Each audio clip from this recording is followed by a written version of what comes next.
Welcome to Popternative, where we dive into topical discussions from the worlds of pop culture, social media, and sports. Here is your host, Peter Remoliotis, aka PD Beats. PD Beats here from Popternative, speaking to Spencer Fitzgerald about the Black Phone. Welcome to the show. Thanks so much for being here. Yes, thank you so much for having me. This is so exciting. I mean, I feel like it's just been nonstop, and I feel like it's just going to continue to be nonstop because the movie comes out in the theaters in the summer. People love it. We're going to snap our fingers. It's going to be October spooky season. Are you excited and prepared for kind of like a nonstop, like 5-month wave of the Black Phone? Like, that's pretty cool.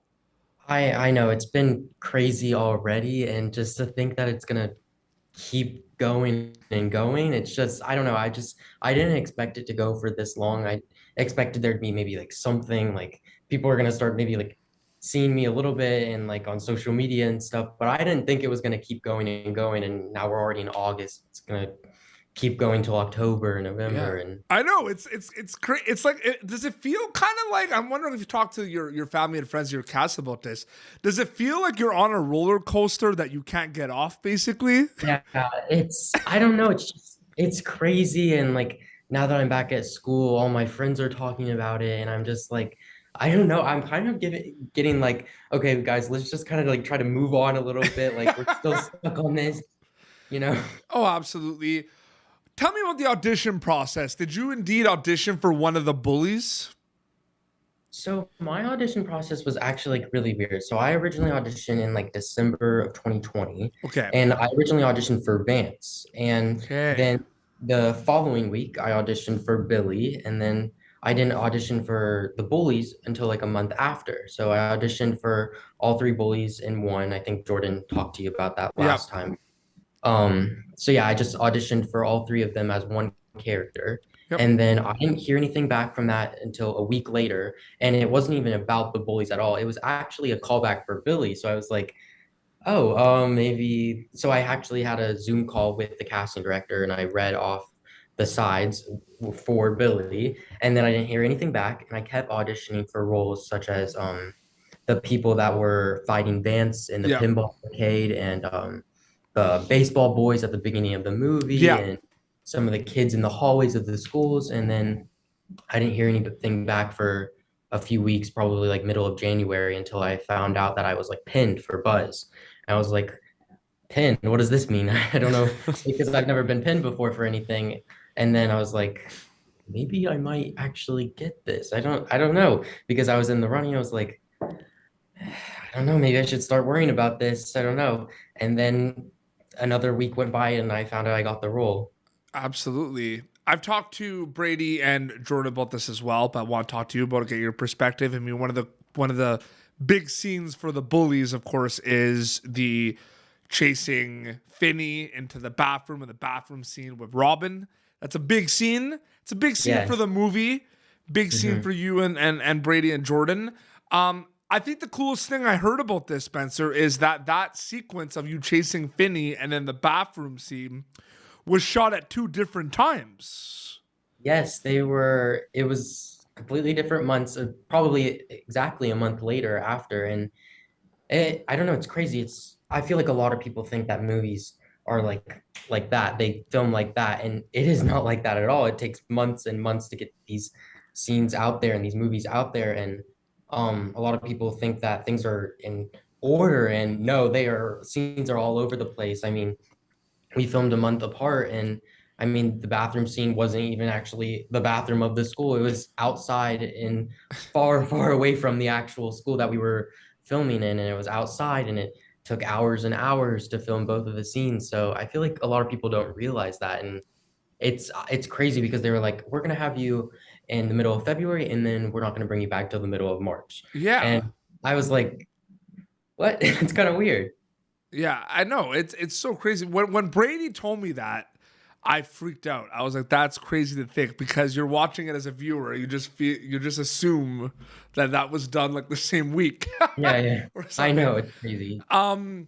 Big scene though from an acting perspective too, because you guys put on this big bad boy bully kind of appeal, and mannerisms and everything because you're chasing Finney, right? And then you guys meet Robin Yes. and you flip the switch and you're all scared. I know. And that was a cool scene. I think you all did a very good job. You go from being very confident to being very petrified. So I'm just curious, what was it like that scene like to do, prepare wise? Do you know what I mean by that? Like there's Yeah. a lot of it's like a flip switch, I feel like, with the bullies. Honestly, yeah, they think they're all confident, big and bad until the bigger person comes in and they're like, "Oh my God, guys, I think we might have to get out of here." Like I don't know. In that scene, it was crazy because we had to film it so many takes. I think it was a whole day. Like I don't even know how many hours, like 6, 7 hours. The sponge, right? You can talk about the Yeah, sponge. sponge. That part took forever to get because I remember Mikey was laughing, we were laughing because sometimes he squeezed it too hard, sometimes he didn't squeeze it enough. And I just remember it taking forever. And we would always be like outside, like, and it was really, I think it was cold. Yeah, it was really cold. And we would just be outside waiting and waiting to come back in. And then we'd like slam through the door or come on in, say our lines, and then have Mikey come in and then they'd be like, cut, we're gonna have to redo this whole thing. And yeah, it was crazy. No, it's so crazy. Just kind of in general, I mean, horror is one of the biggest genres out there right now for movies and film, movie and TV right now, Spencer.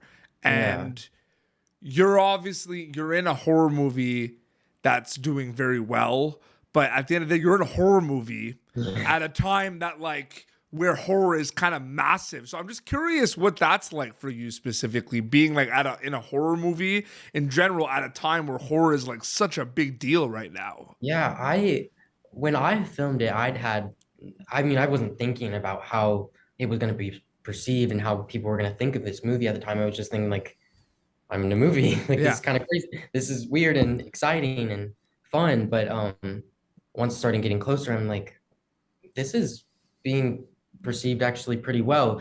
These trailers are getting millions and millions of views and people are seeing this and this actually might be a bigger movie than I thought it was. And I don't know, I just did not perceive it to make over 150 million worldwide. And that's insane. And I mean, this movie is doing extremely well. And I never thought that like I would like my social media would be growing like this. I never thought that it'd be like that. I mean, I obviously knew that I was gonna be, more out there, more seen, but not in I'm gonna be honest with you right now, and I have not taught. I could have said this to Brady and Jordan. I just thought about it more. I mean, the bullies, like, it's not surprising me that much that you're getting the reception, because if you think about it, there's a lot of people that really love the film. It's very important to a lot of people. The bullies represent that friendship with Robin and Finney. That kind of starts everything, basically, if you think about it. Yeah. Yes, it helps everything. It helps progress the story very much. It does, yeah, if you think about it. So what's that like, knowing and thinking about it, that you're a pivotal kind of part of some of the storylines moving forward?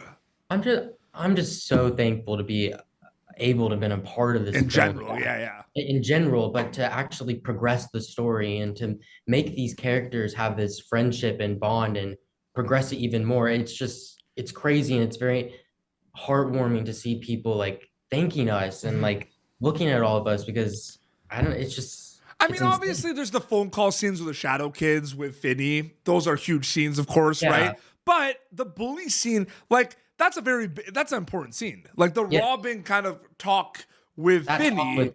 Yeah, exactly. That's kind of like a big kind of starting point to a lot of the big things that happen. And it's because you guys are mean and you chased Finney. What was it like just working with everyone specifically? I know you, Brady, and Jordan were pretty close on set and everything, but Madeline, Brady Hepner, Jacob Moran, like everyone, like Mason, like what was that like working with everyone specifically? It was just so amazing because we had this movie and we were all pretty much the same age, and I feel like that doesn't happen a lot of the times in movies. So, in the fact that most of us were able to be there on set together, each time we were there was absolutely amazing. And because we were the same age and so close together, I feel like it was easy to you know, form these friendships, form these bonds. And it was a very, this movie definitely would not be anything without the friendships and without the actual close connections out of camera. Oh, that's huge. No, that's amazing. For wrap up too, I mean, we talked about it like in the beginning. I mean, the reception's just been amazing. Not only has it been an amazing reception, it's been a global reception. People from all around the world are loving The Black Phone. When do you start kind of realizing that this is a global, like a big deal globally? Is it the first couple of weeks when you start seeing the first couple of edits of like the bullies or everything? Or is it even like when it starts going to the theaters when you're kind of hearing about, like, when does it start cluing in that it's like, wow, this is a big deal globally? I think it's just the fact that it's still going. Like Yeah. I didn't expect it to last this long. I was like, oh, this like the first few weeks, I was like, oh, this is pretty cool. Like, I mean, like this is cool. I'm being in edits, like people are making fan art, like that's so cool and amazing. I was like, well, you know, in a few weeks it's probably gonna dial down and everything. And it's just been keep going and getting even more. So I'm like, what the heck? These are a lot of people doing this, and it's just it won't stop. And it's insane. And I just now you can really see that there's people all over across the world that are making these edits and making these fan arts and things that are noticing me, and it's Yeah. insane. Because I know you've seen clips and interviews with you of my like that I've done with your castmates, but specifically with the Brady Hepner interview, I spoke about the fact that I'm a big horror movie fan, and when spooky season comes around, in October, I'm pretty hardcore. Like it's a pretty big deal to me. I watch like a horror movie every night basically, and Yeah. in October, and like it's cool to think that like the Black Phone, for a lot of people that are in the same boat as me that are going to do that, are going to have the Black Phone in mind. Like it's cool to think that you're in a movie that for many years people are going to consider for their horror movie marathons. Like I think that's one of the coolest I know, things yeah. about being part of the Black Phone. It's a movie that's gonna last, and Yeah. it's not just a movie that you're gonna watch once and be like, oh, it's pretty cool, but you're gonna keep going back to this movie because it has a good message, it has a good story, it can be brought back whenever you want to, especially during the horror Halloween season. And I'm very thankful for that. Absolutely. Spencer, thank you so much for coming on Popternative. It was so great to chat with you. Yes, thank you so much for having me again. This was amazing. Your Instagram account obviously is the best way for people to keep in touch, right? Yes. Is it just your name? Yeah, it's just my name, Spencer Fitzgerald. Instagram won't let me actually have like my real name. It has two D's on the end of my last name. But yeah, you can find me there. I also have a TikTok that I sometimes use, and yeah, you can find me there. Amazing. This has been Popternative, youtube.com/Popternative. Previous episodes. We have tons of Black Phone cast interviews, so please leave us a subscription if you want to check those out. We're also on social media as well. YouTube, Facebook, Twitter, Instagram. Please give us a follow. Until next time, this is Spencer Fitzgerald from the Black Phone and Petey Beats signing off. Thank you for tuning in to Popternative. Make sure to check out our past episodes of Popternative on YouTube. Be sure to like Popternative on Facebook and follow us on Twitter. This has been an Autograph Communications production.